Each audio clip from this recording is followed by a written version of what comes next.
So welcome everybody to another episode of the Brewmasters.Club cast. Here is what you have to look forward to in tonight's episode. If you don't tell the Pharaoh I won't be there. That's right. Which is why the pyramids are all lopsided. Yeah, I love it. I got to go get the other one now. Hold on. Sold you into the other one. Yeah. Well, let's move on. Tastes like a jar of pennies. A jar of wet pennies. Ugh, gross. Better than those dry pennies. We'll keep growing if you keep showing. Am I right? Put the lime in the coconut, man. Put the lime That's how it works. In the coconut. First off, just a little news bleep. Ready, Ryan, with the news sound effect? Go ahead. How about? Don't worry. You don't have to do a news sound effect. It's fine. Go stuff yourself. This is a restricted area.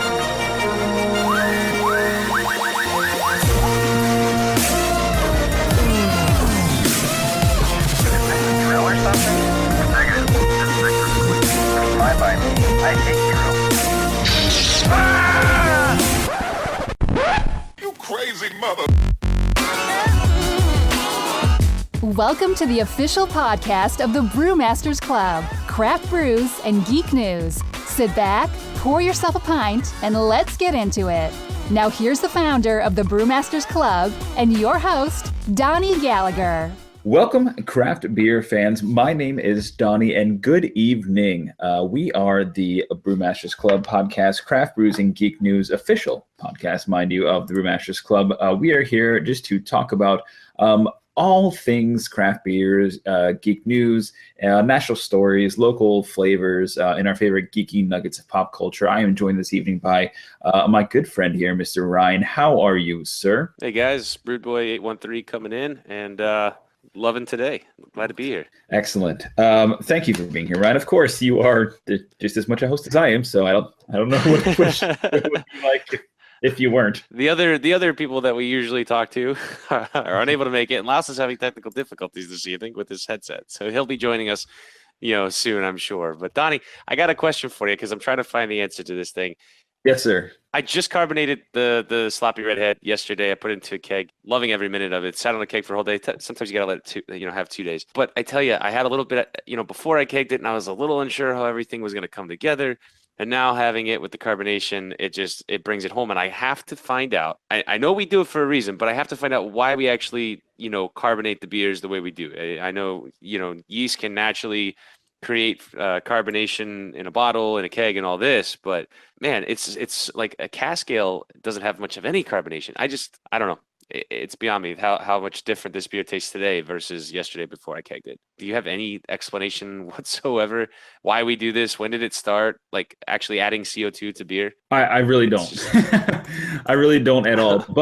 But I did Google it, and so I'm looking on the Wikipedia article for carbonated water, which basically just shows that additives, sodium chloride, sodium bicarbonate, similar items like that. Those are all what's known as the carbonation. It causes water to be effervescent, which basically is sold and ready to drink, such as soft drinks. It was invented in 1767, so it's been a long, long time that it's been doing that for. I'm guessing the only reason we do it is to get a little bit more flavor, pop, and some of those mineral kind of tartness or flavor into water. I think that's really all it was.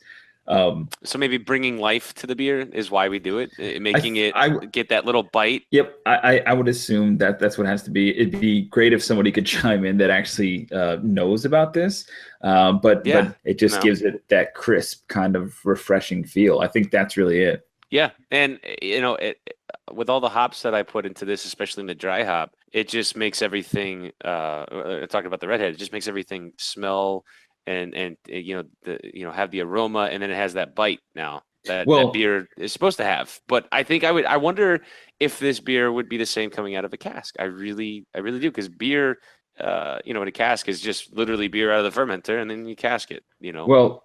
So I don't think it's exactly as night and day as like cask beer and then regular beer that is fermented, because as you of all people know, how many batches have we done now? 27. I think I'm over 30, my friend. Over 30.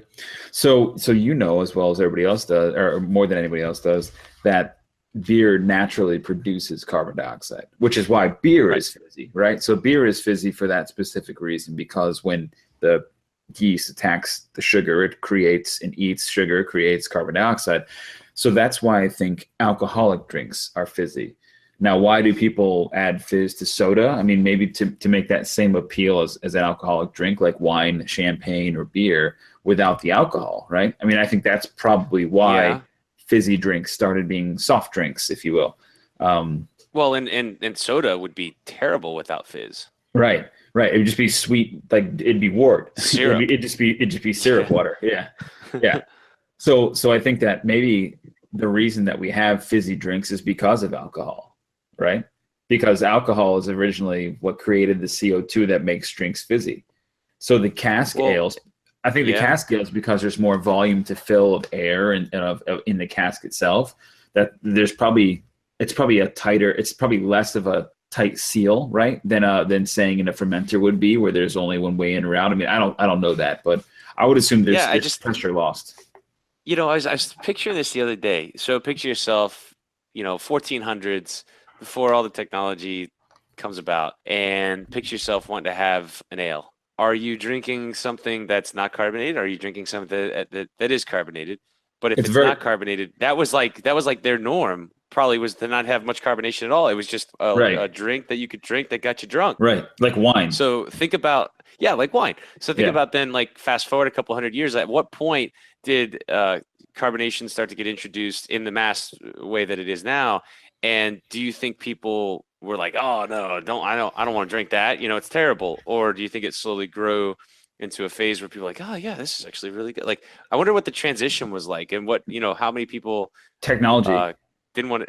Yeah, exactly. Technology. It was the way that I was literally thinking about this like 3 days ago. Well, think about it, because when the Egyptians brewed the first beer, right, 3,000 years ago, whatever it was, the Egyptians they had pots of water that were sitting in the sun that were exposed to the yeast from the bread factory, the bread production process, and that's what made essentially the first beer. Is that yeast from bread interacted with the sugar in water, in open containers of water, and reacted in a way that fermented the sugars that were in that small amount of water, making a small amount of alcohol. They then refined that process over time and eventually made the first beer. I don't think they were using closed containers with the bubblers on top that had... It's probably sour. They were keeping air out and keeping sunlight out. I don't think that was the case at all. So I think the CO2 was escaping kind of naturally through the open environment.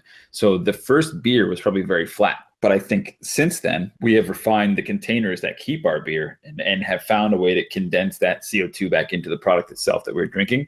And I think that's kind of how we got to the modern day beer, I think. It's incredible. Just from my history. My knowledge of beer, that's all I think it is. No, and like you said, they weren't in like the most sanitary conditions, so I could imagine that beer was probably really sour, but those guys probably had a lot of fucking fun. Yeah.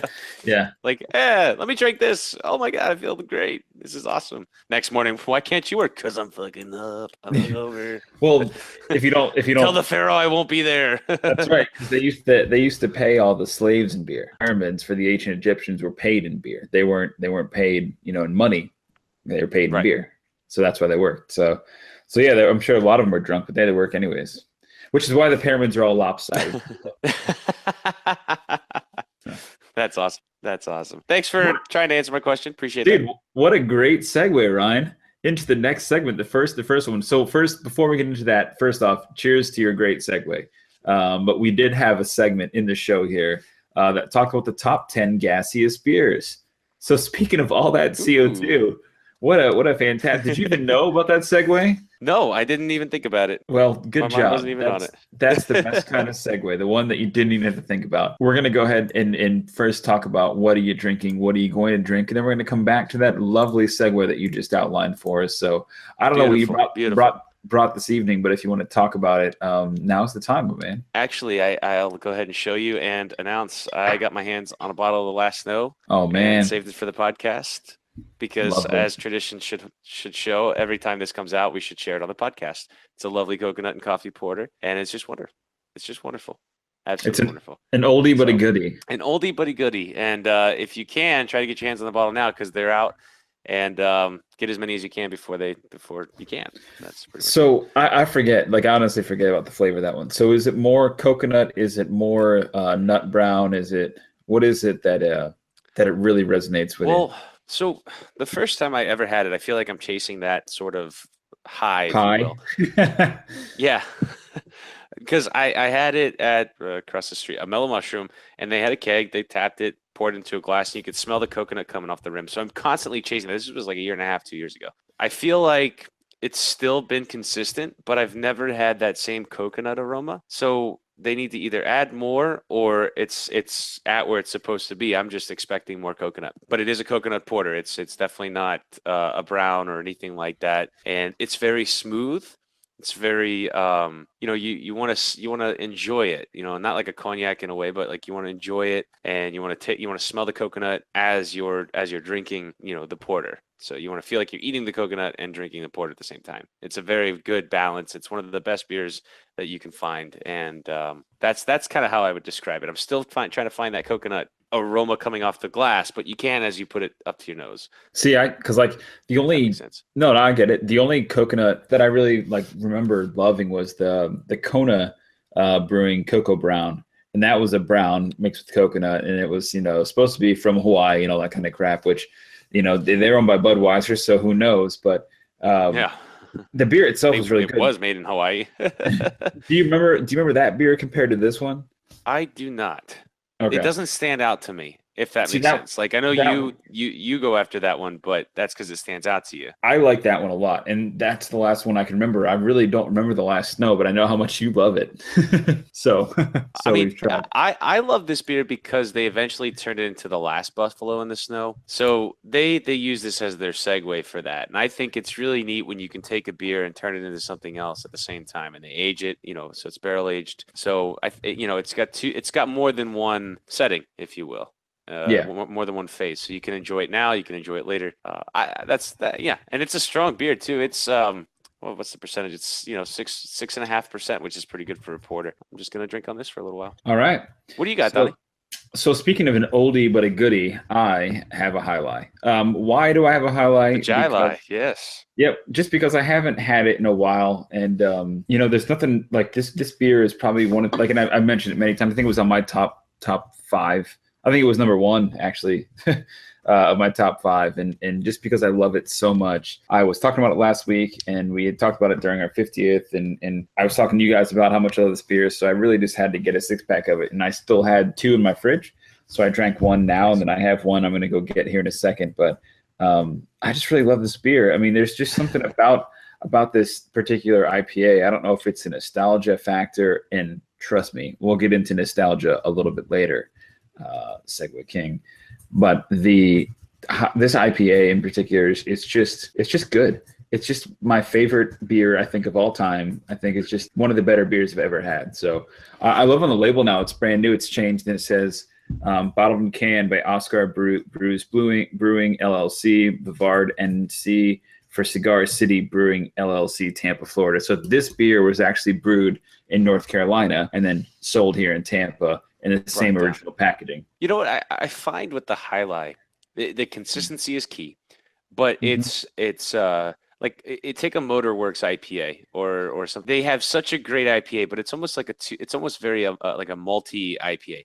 This one drinks more like, I would feel like a citrusy ale, but then like you get the hop notes. You actually taste fresh hops, whereas with like a citrus or a Centennial, it's a very citrusy hop to get that orange zest, and it blends really well together. So it's a light, crisp ale, whereas the others are very malt forward, and then added with the hops. So that's why I like the highlight. Yeah, I love it. I got to go get the other one now. Hold on. Sold you into the other one. Yep. Well, with Donnie going to get another beer, I'm just going to talk to myself and say, I hope everybody's having an awesome day. Maybe he'll keep this in. Maybe he won't, but still. I think I sold him into getting that other beer very fast. Did you have anything else about that before we move on to the segue that you dropped a little bit ago?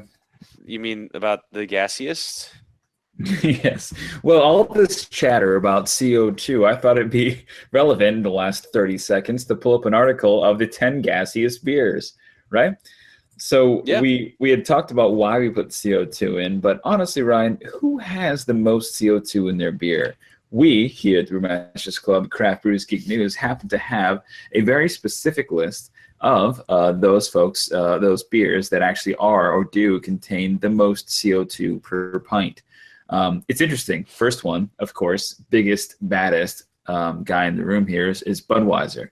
Budweiser has 2.71 pints of CO2 per pint of actual beer. That's kind of interesting. And when I read those numbers, I was trying to understand what that really means. So there's 2.7 pints of compressed CO2 within each pint of beer. That's kind of crazy. It sounds like a whole lot, right? Like in my mind, it's like a little balloon that's just floating away. That's what though, like one thing that they do very well. Oh, sorry, Donnie, I just cut you off making a really good house floating away joke. No, you're good. You're good. One thing I do notice is that, commercial beers like a Budweiser stay very well carbonated, even up until the time you pop the top.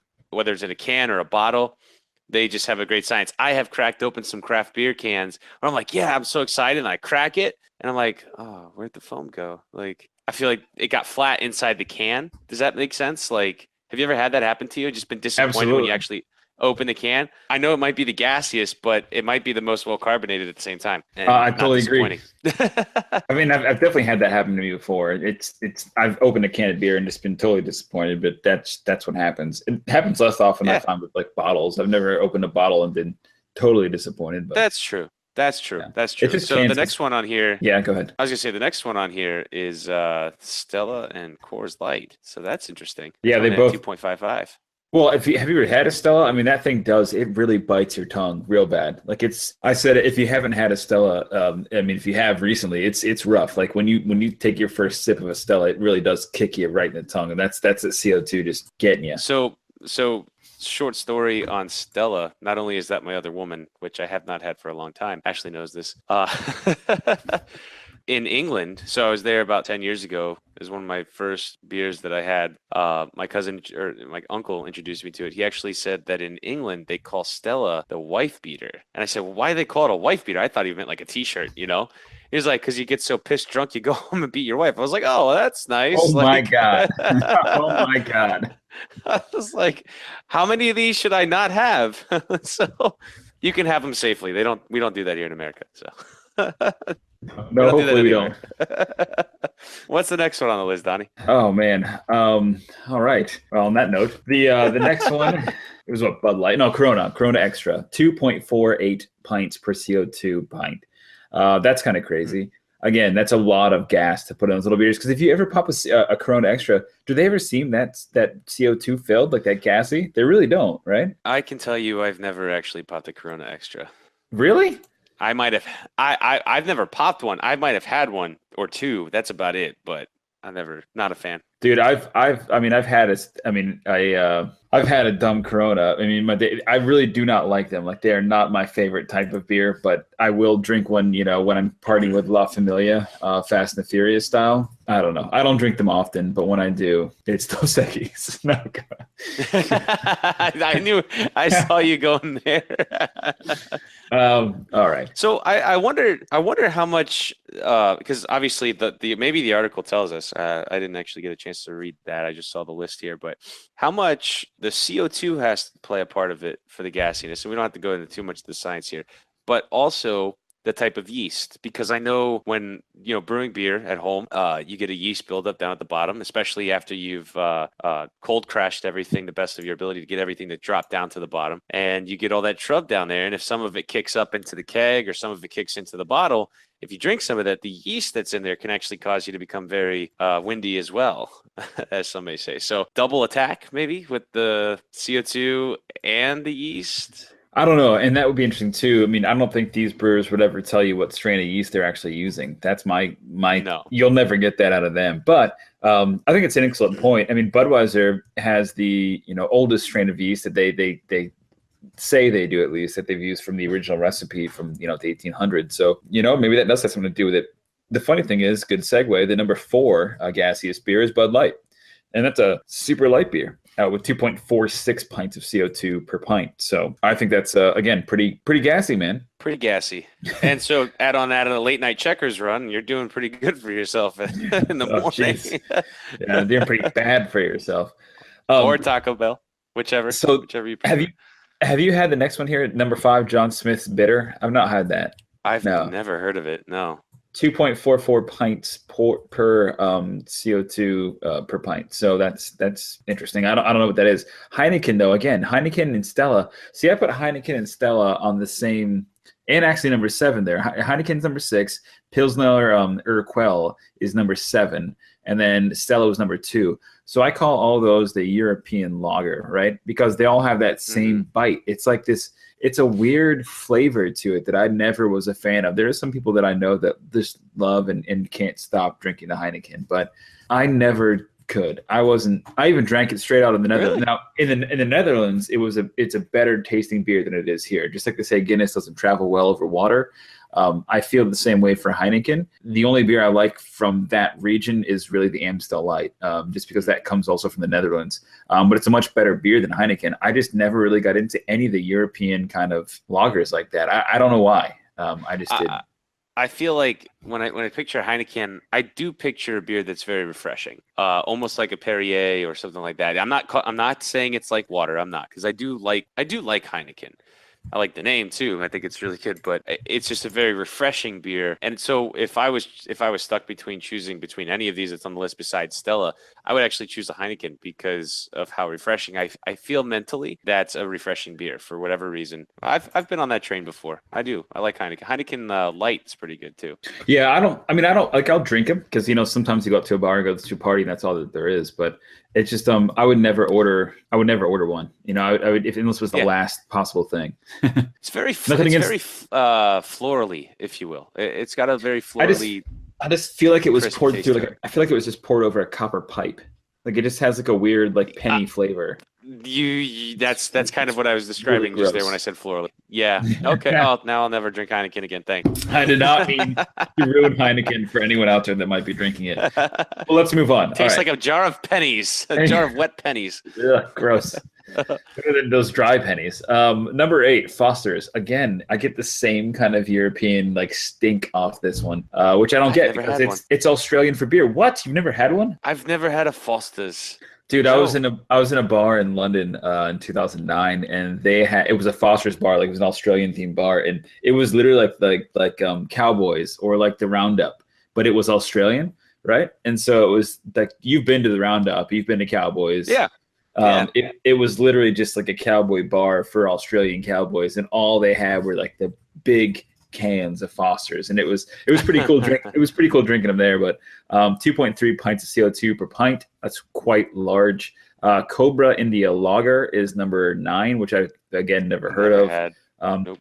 2.27, and then you have number 10, the Guinness Golden Ale, which I don't think I've ever had that one either. I've had the blonde, but I don't know about the golden ale.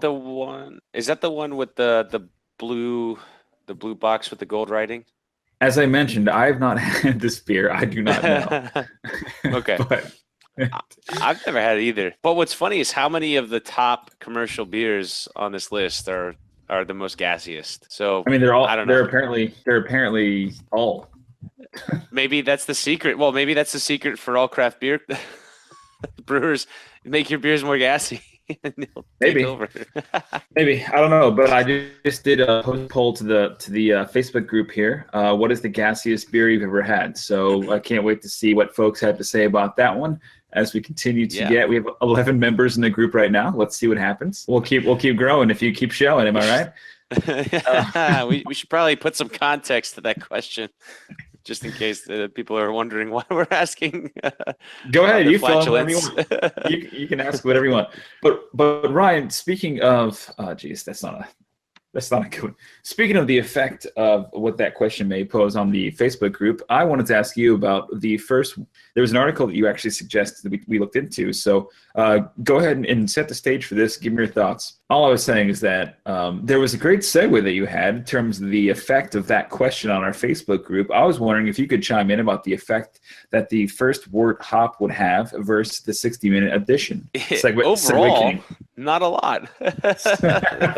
Not a lot. So why did you want us to what talk Donnie's about asking? this? Well, so that's exactly the question. A lot of theory out there is you've got to wait after you're done with your mash, then you got to bring your water to a boil or your wort to a boil, and then after, well, whether you do it at the beginning of the 60 minutes towards the end, sometimes people feel like, or brewers feel like, you get more florally notes coming out at the end if you put your Centennial type style hops the last 10 or 15 minutes of your boil.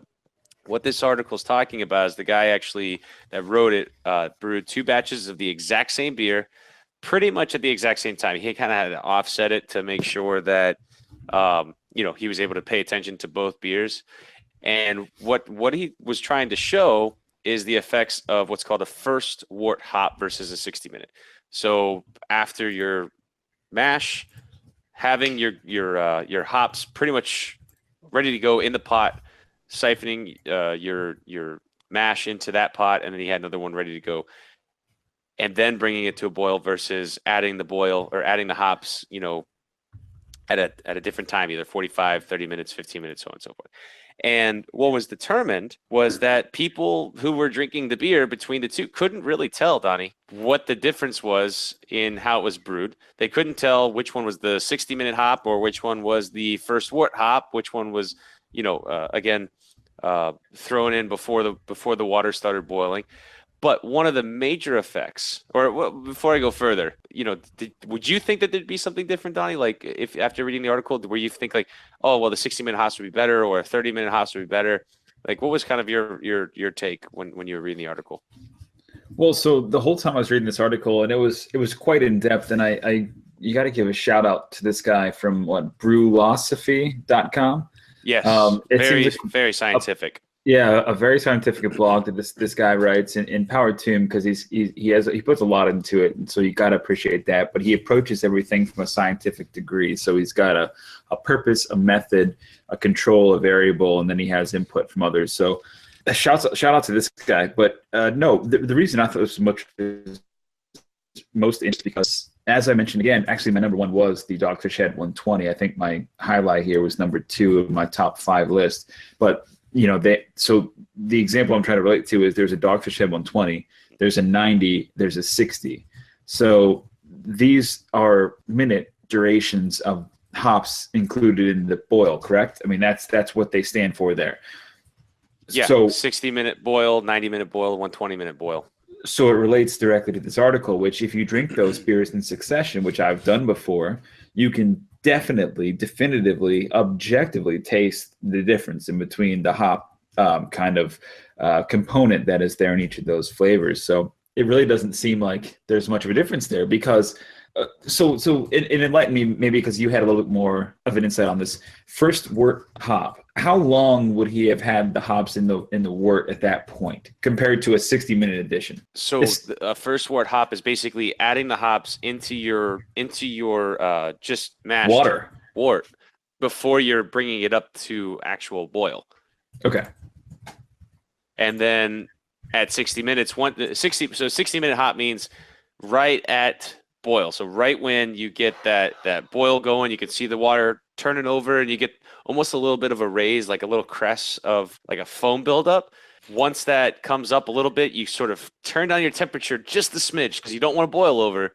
It kind of comes back down. Sometimes outside when I'm outside or when I'm cooking on the stove and boiling my wort, I pull it off just real quick because I don't want to boil over. I put it back and then it's fine. It starts rolling again. At that point, that's your 60 minutes. That's when you start the clock and you throw for a 60-minute hop. That's when you throw it in.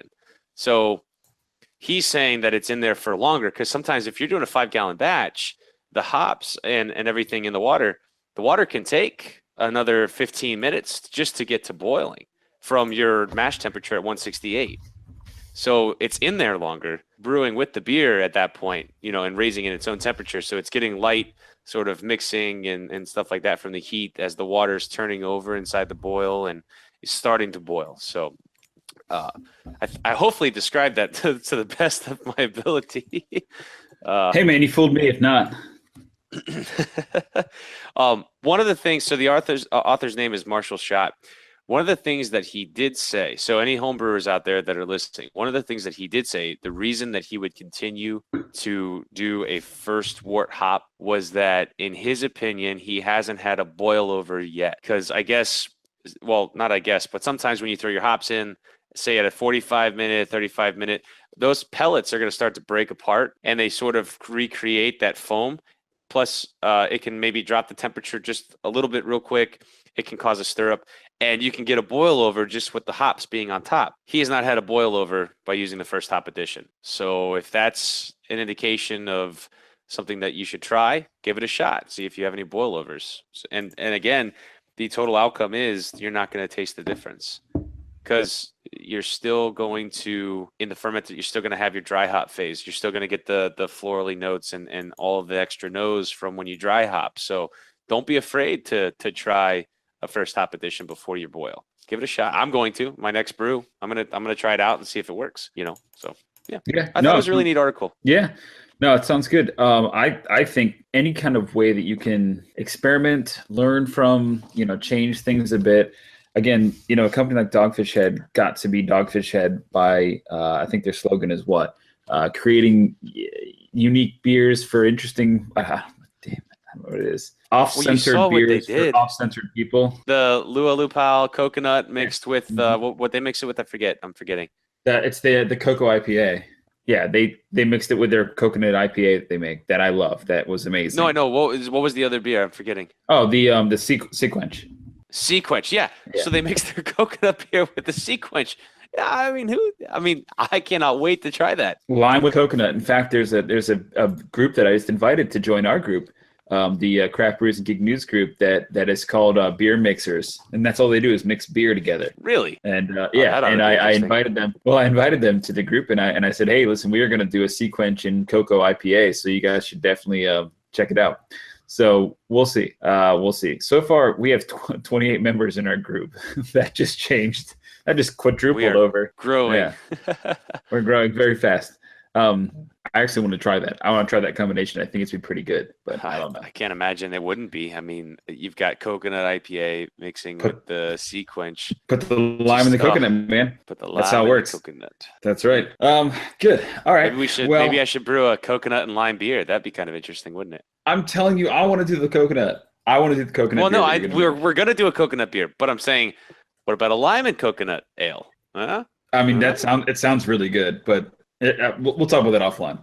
Anyways, speaking of interesting beers, we're going to move on to the next article that we have, which is the Tampa Bay Business Journal crowned. And I thought you would find this particularly interesting, Ryan. Tampa Bay Business Journal crowned the 2017 Battle of the Brews champion. So, of course, this is really local and centric. So if you're not from the Tampa Bay region, we apologize.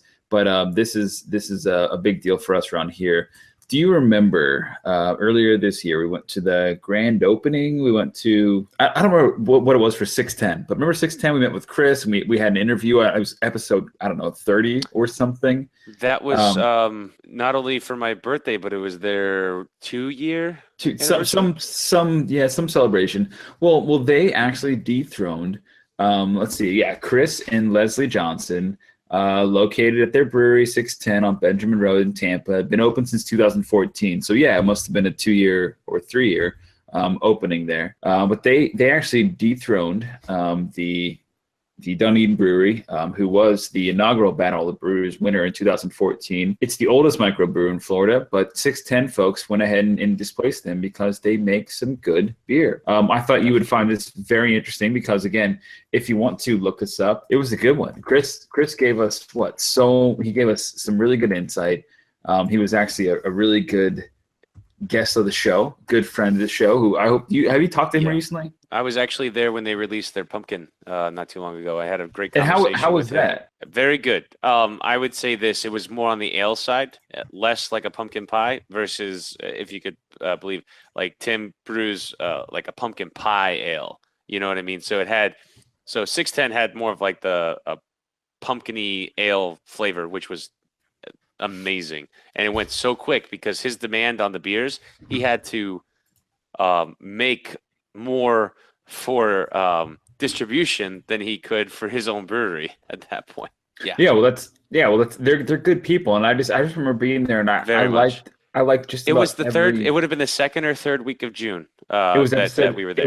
It was episode 41 where we actually talked about There we 610 go. on 610. It was the party for 610. It was June 10th. Essentially is when we were there. Now I'm actually looked back up on the SoundCloud here. So I went no, that's right. Yeah. I went through the iTunes and found it. Yeah. We talked about 610 on 610, talked about the celebration we had there. Loved it actually. Retweets on that one. So I'm glad people really enjoyed that particular episode. I loved it. They're good people and they did really good. So 40,000 votes, put 6 of 2017. So good on them, man. I love it. I really think it's good, and they're good people. Like I said, if you haven't, their brewery is right next to the Tampa airport in Tampa. There, just check it out.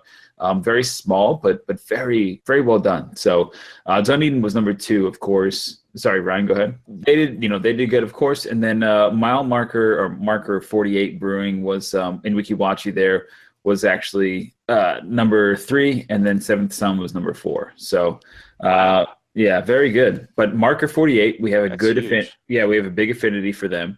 They do good things, but like we talked to them a long time ago, and we said, you guys are doing things a little bit differently, and I think that will be reflected in how people enjoy the brewery. So that's good. Good on them. Go ahead. Well, I was just going to say, Market 48 has a fantastic brewery atmosphere, too. It's brewery inside, and then outside they've got turf that they got from an actual stadium. I'm trying to remember which one, but it's a whole layout. It's kind of like a little football field outside. They got a bunch of tables. They do live music. They do yoga type stuff out there. It's a really, really neat atmosphere. If you get a chance to go there, it's really cool to see. And Donnie, I just got to say, don't forget about that CBGB at 610, because you know what they have on there. No, I don't. The Butterfinger. The Butterfinger. All right. Yeah. Well, we've got to delicious. We've got to rip through some more stuff here because we have a lot to cover and we have about 15 minutes to do so. Not even. Okay. So, I'm game with that. Last beer article that we had to talk about is Motorworks Brewing. You had mentioned them, and it was very, again, Segway King, Ryan, right here, Brood Boy 813. They were mentioned in the Tampa Business Journal again for recently completing their first phase of expansion. They're basically doubling. Not even doubling. They're like quadrupling their capacity here. They're adding on 2 150 barrel fermenters, a 150 barrel bright tank, and a 30 barrel bright tank. So over the next 4 weeks, the brewery will be doubling or increasing its capacity from 6,000 barrels to 14,000 barrels per year. So that's pretty huge. It's a huge expansion. Good for them. That'll equate to approximately 434 gallons of beer. Of course, those guys are located in Bradenton, Florida, which is north of Sarasota, south of Brandon, and Tampa, Florida. So check them out if you're in the area. They sell to ABC, Publix, all over the place. That's all I have for beer. Ryan, anything else to round us out? No, that's fantastic. Kudos to them. I love Motorworks. They're great. I was never a big fan of them, but I'm happy for anybody that can find some success and clearly do something right, which they must be. So I'm not educated enough as to why they're doing so well, but well, they brew really good beer, but they also they have a lot of car fans, car followings too. Cool.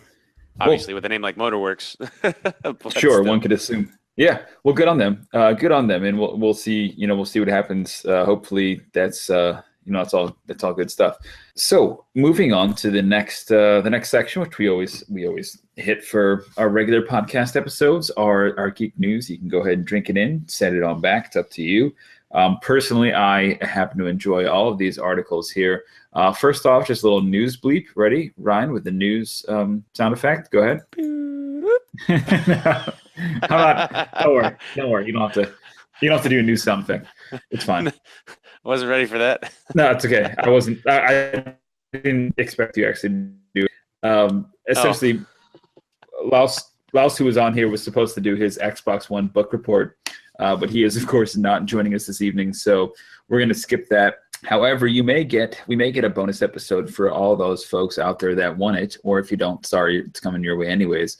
But Laos and Donnie are drinking around Lakeland tomorrow night, so we will have some coverage on that. We'll definitely be chiming in and reporting back. We're going to try and hit the Lakeland Brewery as well as Brew Hub. Have you been out to Brew Hub yet, Ryan? I have not gone that far, no.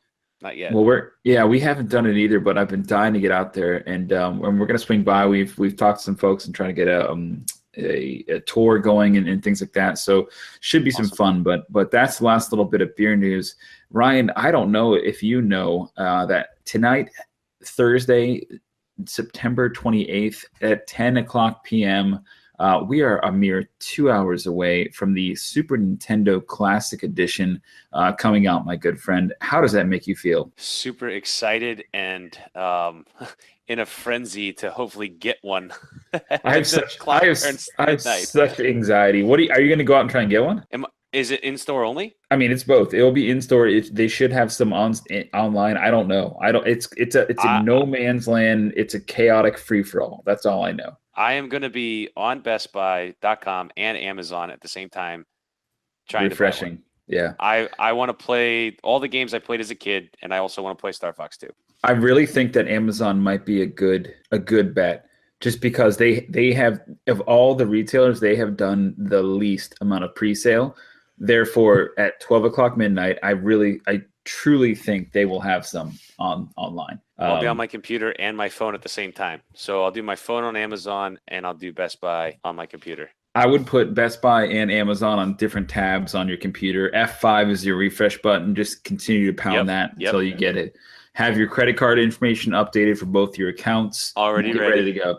By the time this comes out, Brian, do you understand that by the time this podcast comes out, Super Nintendo Classic will have hit the market. We will A, have a Super Nintendo, or B, not have Super Nintendo.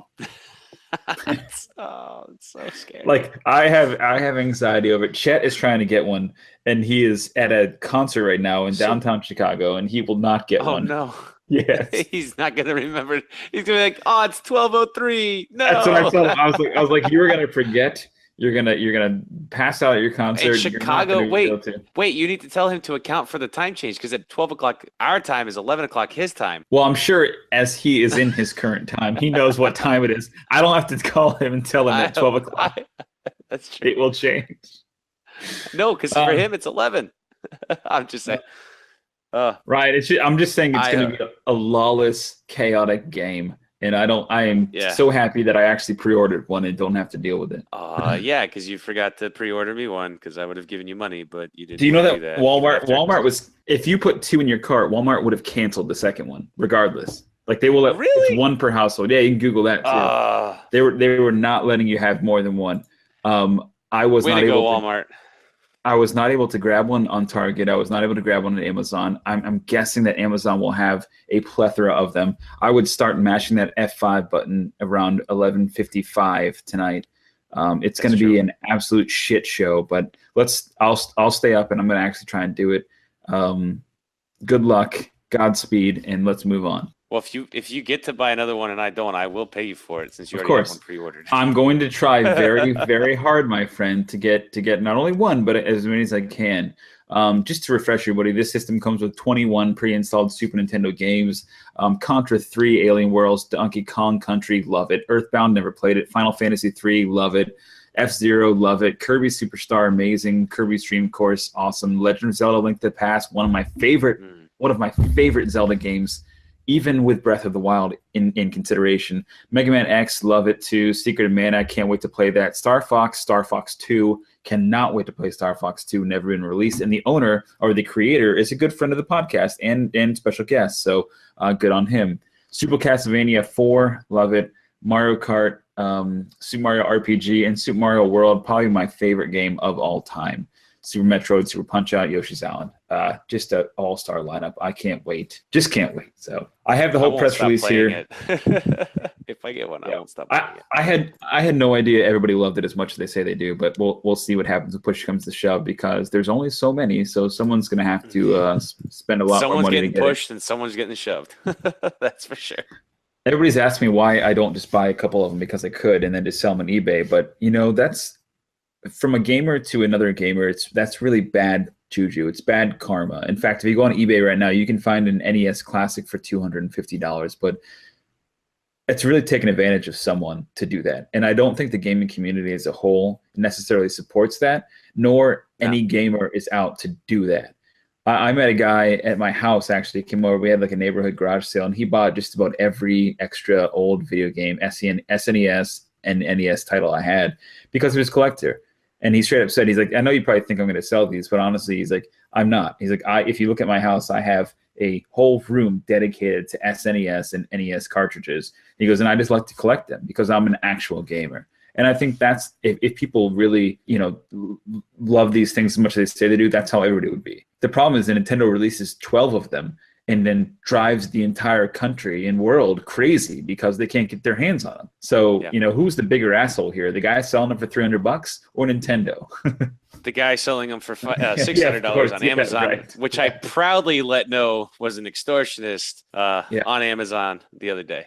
I was telling that guy needs to get kicked the fuck off. Well, Chet even said, he's like, why don't you just buy 5 of them? I'm like, because I'm not an extortionist, man. He's like, well, you really, you should just do it and then just sell them at Christmas time. I'm like, listen, I'm a big believer of karma, right? And I don't need that kind of bad juju on me at all. Oh. If I'm lucky enough to get one, I'll be happy as a clam. And Ryan, if I can get one now for you, I will try. We'll give it 2 hours, my friend. 2 hours from now, I will know definitively, objectively that you will or will not be getting one from me. And that's all I can say about that. Well, if you get one and I get one, then we can sell it or give it to somebody else that we know that didn't get to do it. Yeah, well, we'll see. We'll cross that bridge when we get there. But that's all I have to say about the Nintendo, Super Nintendo Classic. Everyone out there who's listening, Godspeed, good luck. And man, look at you now. You've got one. Now it's tomorrow. It's already Saturday. Look at you. You've got it. Good on you, bud. That's great. And everybody else who didn't, I'm so very sorry. But trust me, they'll be making more of them. They have to. It's too much of a money maker. They did say they're going to make more, just so we're clear. They did say they're going to be making more. So they're going to try to limit that as much as possible. Because they want to make their money. They don't want people making $700 off one unit and tainting the name. So the funny thing is, it's like, the stock market, because when they were $700, get them on eBay before Christmas, and then all of a sudden went back down. Now the equilibrium is about $230 on eBay. You can find an NES Classic for. So I imagine the same thing will happen here, but this is a higher price, so who knows what will happen exactly. But once they start flooding the market more with some of them, hopefully that price will come back down to normalcy and they can actually just purchase them as a product. Nintendo is just this ridiculous company that refuses to make enough product for what they have to sell. I don't know if it's their discard or whatever, but they're still selling Switches like it's their goddamn hotcakes. Keep selling them. Keep making them. Don't be an asshole about it. I don't know. Anything else on this before we move on to our next topic? One last thing. I do think that the NES Classic is going to drop down really low once the SNES is released tonight, because no longer are people going to be wanting the NES as much as the SNES. So you're going to be able to get a good deal on one of those. It's a better system too. Like, I don't know if you've played the NES. I have one in my closet, my entertainment center now. I played it, but see, like that one system, NES, it's great. First off, I have a regular NES. I have one from circa 84 or whatever. I have an original one. What this one did is I played Balloon Fight. I played some of the games. I played, Punch Out. I mean, I did all this kind of stuff. It was great. Played it once. Never played it again. Haven't touched it literally since. I play Super Mario World. I play Super Mario World probably once or twice every month. I mean, I probably play it every other week just because I love that game so much. Super Mario World is my favorite game. Now not only do I have that, but I have an unplayed Star Fox. I have Star Fox, the original. I have more games that I love from that system. So I'm telling you, man, like that's Donkey Kong's a badass game. It's my favorite system, I think. I'm really looking forward to doing on the SNES, Donnie, is for Donkey Kong Country. Donkey Kong Country. Write this down, podcast fans. Down Y, down, down Y. When you see Donkey Kong come up with the little roller thing, it's like the little jukebox or whatever it is, the little music box. Down Y, down, down Y. It'll unlock the secret code to where you can get the little medallion, either the starfish, the whatever the little rhino was. You know how you collect those little things? Yeah, it'll take you to the secret level. Yeah, it takes you to the secret bonus level that you can get all the stars and swim through for like 90 seconds and try to get 1-ups and stuff. Down Y, down, down Y. Yeah, you'd never done that? No, never. Down Y, down, down Y. Try it. Well, don't worry. I hope they built that cheat code into the system. I'm telling you, be pissed. They directly ported it over. It's gonna be there. Man, like I can't wait to play Final Fantasy 3. Like I don't know why I'm so excited about it, but I just am. So and Zelda, God, I love that Zelda. And the Super Metroid, dude, it's like the best version of Metroid. So, all right, enough about it. We got to move all right, on. Yeah. 5 minutes. 5 minutes left. All right. Speaking of I'm out Nintendo, of we beer. have one. Yeah, we have one final story, and it is about a hidden Switch game that's actually a tribute to a former Nintendo president. This is actually a tearjerker here, boys and girls. Tissues. Every Switch, every Nintendo Switch, and this is a good segue again, being from Nintendo. Every Switch that was built, these hackers have actually figured out the software and found a flog line of code. Flog is golf spelled backwards. Flog is actually 24 kilobytes of data built into every single Nintendo Switch that happens to contain the original NES version of Mario Golf. If you've never played it, I've played it on Nintendo. It's actually pretty fun. But this is built in as a tribute to the actual CEO of Nintendo, who is Satoru Iwata, and he passed away on July 11th, 2015. So in order to access this game, which again is 24 kilobytes, keep in mind that NBA 2K18, a save data is 5,242,880 kilobytes. Mario Golf, again, 24 kilobytes. This is all built into every copy of the Nintendo Switch. So the only way you can access this is on July 11th of 2018. You actually have to do a certain hand gesture with the motion controls that unlocks it, and you can play Mario Golf. Now, it's been rumored that it can happen or can't happen, but there's actual footage of a guy doing this, so I believe it. I wanted to bring this up, Ryan, because it's a hidden NES golf game in honor of Mr. Iwata of Nintendo, and you know, he was a visionary for not only Nintendo but for gaming in general. And without his influence, gaming today would look very different. If you think about it, he was the guy that brought this to life in 1984. Think about all of the influence he's given in the last 30 years, right? Since 1984. I mean, he is literally the visionary that has led to all of the Nintendo isms, whether they be weird or odd or unique or fun. I mean, he is the guy that drove that, and every other video game manufacturer has taken some sort of influence from him. I found this article from a different podcast called The Filthy Casuals, and they kind of did a big in-depth kind of breath about it. But I just want to say thank you for the good times, the smiles, and you know, all the influence you brought to the millions of people that are out there. So, Mr. Iwata, I hope this NES golf game is legit. It makes sense as to why they have it on there, because they're trying to prove that an emulator can exist on the Switch, because they haven't really figured it out yet. They're trying to bring these NES games to the Switch, which again will bring the NES value way down, right? The NES Classic, if you can play them already on your Switch. So all of it's good stuff. But Mr. Iwata, we miss you, and thank you for this little gem. I think that's insanely unique and very, very special. So so that's it, brother. That's it. Yeah. That's it. That's awesome. All right. The only other thing we had to talk about, and we hit on this last week, was that J.J. Abrams is going to definitely be the director of episode 9. So I think that'll be very interesting. And like I said, we've already covered it. We knew it was going to happen. I'm down to see another J.J. movie. How about you? Definitely. All right. Great. So as we always do here, as we exit tonight's podcast, we just want to say thank you guys for listening. This is episode 51. If you missed our episode 50, it was on last week. Please check it out. It was absolutely amazing. I think it was one of our best yet. We had the full cast there, and we just really had some great conversation about a whole range of stuff. So please check that out. You can find me at Brewmasters.Club on Pinterest, on YouTube, on Instagram, Twitter, Facebook. We recently started a new Facebook group called Craft Brews and Geek News. If you want to join, please just shoot us a note. We currently, we started this, with 10 members on the group. This, I'm telling you, about an hour ago on this podcast, we now have 30 members of the group that have literally just joined. So please, this is going to be moderated by myself and Ryan. I'm hoping for Ryan to really lead the content here as the resident home brewer. I really think he'll do a great job, and I hope you guys join in the conversation there. Pitch some stories, talk to us about what's going on. I'm sure Ryan will leave some notes there tonight, even just to kick us off. But Ryan, where can the good kids find you outside of the Craft Brews and Geek News Facebook group? Yeah, definitely. You guys can find me on Instagram and Twitter at BrewedBoy813. And I wanted to let you know that whilst Donnie is in Lakeland with Laos tomorrow, going on their beer tour, I will be in Dade City at Screamageddon. We'll be looking up the different craft beers they have on tap.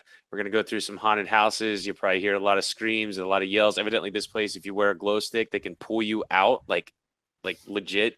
Are you going to do that? Are you actually going to do that? But she's like, I feel like we should do that because she's like, why do I want to go get scared and not enjoy the full experience? I was like, are you sure? Like, you don't even like horror movies. Okay, but, well, they can touch you, they can grab you, they put you in a room, they separate you from your group. If you mark yourself, they can hide you away, they can keep you. I don't know if I would do that, man. That sounds terrifying. I told her I would take her down the dark alley, but away from the group. No, I know you can cut that bit out, but still, so we'll bring that to you. And there was one other thing that I wanted to say. Oh, so I saw It last week. I know we talked about that a couple months ago on one of our loved it, and they've got the release date September 6th. Oh, now Laos wants to join. September 6th, 2019 will be the second installment. I just figured I'd let the good fans out there know that. Yeah. Are they going to be adults or have they not decided that yet? I'm assuming. Yeah, they'll be adults. People are pretty crazy when they change it up too much. I really doubt that because it's supposed to take place 27 years later when it comes back. Right. Yeah, they'll be adults. So. Yep. All right. And which they should probably cast Laos for It because he's got that kind of scary look. No, I'm kidding. Welcome back. Bad timing. Hey, you sound good though, Laos. No. Hey, Laos, as we say at the end of every podcast, go stuff yourself. Oh, buddy. You just hopped on? Just hopped on. That's okay. Yep. No, I've been trying like hell to get here. And of course, it just randomly says, oh, okay, cool. All of a sudden booting. And I'm like, you know what they say, Laos, when you're halfway through hell, keep going. And you persevered, my friend. You are here at the end. It's weird because it still feels like hell because I prepared like hell to get this whole thing together and I didn't get to present anything. Well, Xbox it still feels like shit. Do we have time for that or do we have to go? No, we're done. Nope. Yeah, we're done. Okay. Don't worry. Laos man, we'll meet when I get over tomorrow. We'll do a little episode and we can talk about it more. Little ditty? Little ditty. Ryan's gonna do a little ditty. We're gonna do a little ditty. We'll have a lot of ditties to work in. It's good though. Maybe we'll do 2 next week, or we can save yours, Ryan, to Halloween. However you guys want to do it. You just you're out there thinking about whatever, how you're recording I'll stuff. send you the audio and the video, and you do whatever you want with it. No, it's good. And I was like, holy shit, you guys are still here. Yeah, I think we've been going for like an hour and a half at this point, so we're gonna go ahead and wrap it up. Good call. All right. You've been listening to the official podcast of the Brewmasters Club, Craft Brews and Geek News. Grab a beer with the guys and be sure to subscribe to catch additional content. Add this podcast to your favorite RSS feed or iTunes. Chat with the guys on Twitter at Brewmasters.Club and Facebook and online at www.brewmasters.club. Cheers!